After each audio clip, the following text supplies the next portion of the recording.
खुशियाँ मनाई जाती है। छठी की रात को नागिन आती है और लक्ष्मी से उसका बच्चा मांगती है। लक्ष्मी सोच में पड़ जाती है और अपना वचन याद आते ही वह अपना बच्चा नागिन को दे देती है। दूसरे दिन सुबह जब सभी को बच्चे के लोप होने की मिलती है तो वह घर में मातम सा छा जाता है। समय अपनी गति से चलता रहता है। कुछ समय बाद लक्ष्मी फिर से एक सुंदर बालक को जन्म देती है। छठी की रात को नागिन आती है और लक्ष्मी से बच्चा लेकर चली जाती है। घर में फिर से मातम छा जाता है। समय धीरे धीरे बीतता जाता है। धीरे धीरे करके लक्ष्मी अपने 5 बच्चों को नागिन के हवाले कर चुकी होती है। उसकी सास अब उसे ताना कसने लगती है और उसे दुख देने लगती है। कुछ समय के बाद लक्ष्मी छठवीं बार गर्भ धारण करती है तो उसकी सास उसे डायन कहकर घर से निकाल देती है। अब ऐसी स्थिति में लक्ष्मी अपनी माँ के घर पहुँचती है। अपनी बेटी को ऐसी दयनीय स्थिति में देखकर माँ का दिल बहुत ही दुखी होता है और वह अपनी बेटी से पूछती है, तेरी ऐसी हालत कैसे हो गई है। लक्ष्मी रोते सूखते हुए अपनी पूरी कहानी अपनी माँ को बता देती है। उसकी माँ सब सुनने के बाद उससे सांत्वना देते हुए कहती है, तू चिंता मत कर, सुखपूर्वक यहाँ रह, धीरे धीरे सब ठीक हो जाएगा। समय आने पर लक्ष्मी एक सुंदर बेटे को जन्म देती है। छठी के दिन उसकी माँ घर के पिछवाड़े में गड्ढे खोदकर 6 मटकी गाड़ देती है। उसमें क्रमशः लाई, जवां, चना, बहेरा, महुआ, दूध की खीर भर कर रख देती है। रात में नागिन आती है तो सभी चीज़ों को खाते खाते जब वह महुआ खाती है तो उसे बहुत प्रिय लगता है। उसके बाद वह खीर पर खाती है। इस प्रकार जब वह पूर्ण रूप से संतुष्ट हो जाती है तब वह लक्ष्मी के घर के पास आती है और कहती है, हे बेटी, तुम अपने धर्म और वचन की पक्की हो। मैं तुमसे बहुत प्रसन्न हूँ। तुम वरदान मांगो, जो मांगोगी मिलेगा। लक्ष्मी कहती है, हे माँ, यदि तुम सचमुच प्रसन्न हो तो मुझे कुछ देना ही चाहती हो तो आप मेरी सभी संतानों को मुझे वापस दे दीजिए। नागिन तथास्तु कहकर अंतर्ध्यान हो जाती है। जब लक्ष्मी का ध्यान भंग होता है तो अपने सामने अपने सभी बच्चों को देखकर वह बहुत खुश होती है। कुछ दिन बाद वह अपने बच्चों सहित अपने ससुराल आती है। बहू को बच्चों सहित देखकर सास को बहुत आश्चर्य होता है।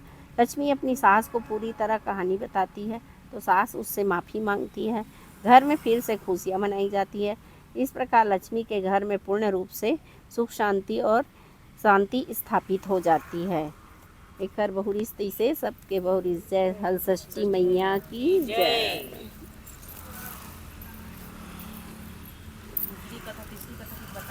कहानी।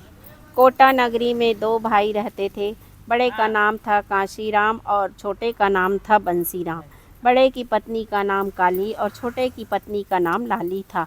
काली के कोई संतान नहीं थी। लाली के 2 बच्चे ठगड़िया और मुंगड़िया थे। लाली की सास अपने पोतों को बहुत प्यार करती थी।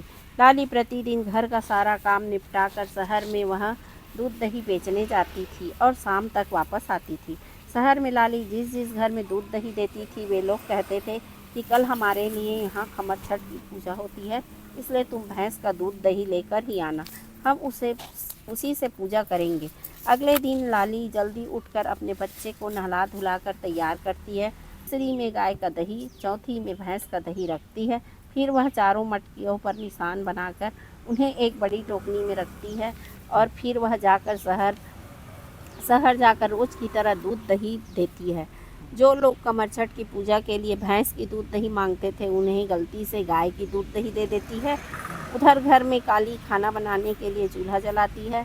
वह ईर्ष्यावश अपनी देवरानी के दोनों बच्चों को मारकर चूल्हे में लकड़ी की जगह जला देती है।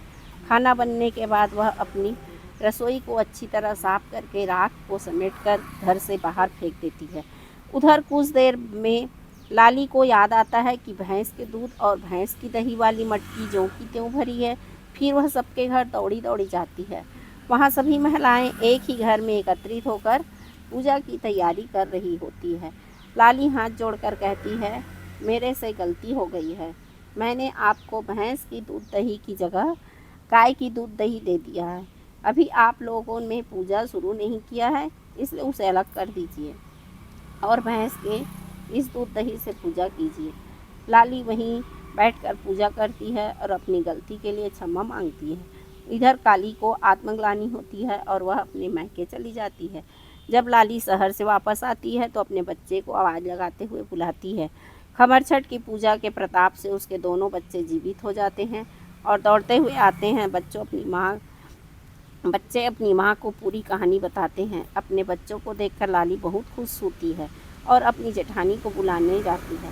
वह जेठानी को अपने समझाते हुए कहती है, दीदी जो हो गया उसे भूल जाओ। आज हम दोनों एक प्रण करते हैं कि हम अगले साल से खमर छठ की पूजा किया करेंगे। इस प्रकार देवरानी और जेठानी दोनों को सुख शांति प्राप्त होती है। एकर बहुरी इसे सबके बहु रह जाए। हल षष्ठी मैया की जय। देवरानी जेठानी बैठक ये चौथा कथा है ना।